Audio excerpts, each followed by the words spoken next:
Dahil sa init ng panahon, marami sa ating mga kababayan ang nais makaranas man lang ng paliligo sa swimming pool, dagat o maging sa ilog.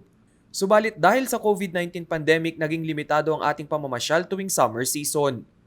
Pero tila hindi ganito ang eksena sa isang bayan sa Bulacan.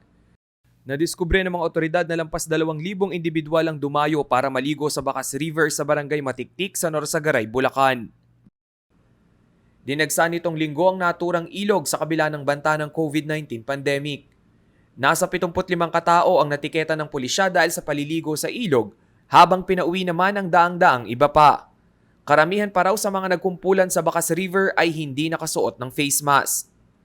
Dapat umanong sikapin ng mga maliligo sa ilog na sundin ang 30% capacity na siyang pamantayan sa ilalim ng General Community Quarantine. Base sa inisyal na investigasyon ng mga pulis, imbes na maghigpit sa galaw ng mga taong pumapasok sa lugar, ay naniningil pa ng 20 pesos ang barangay sa kada individual na tutungo sa ilog.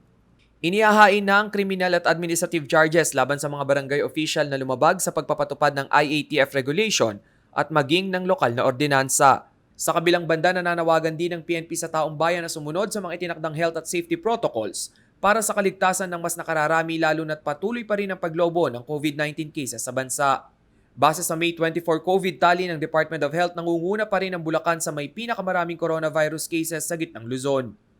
Umabot na sa 44,445 ang kumpirmadong kaso rito, kung saan 2,000 ang active cases. 857 ang namatay at 41,588 ang recovered.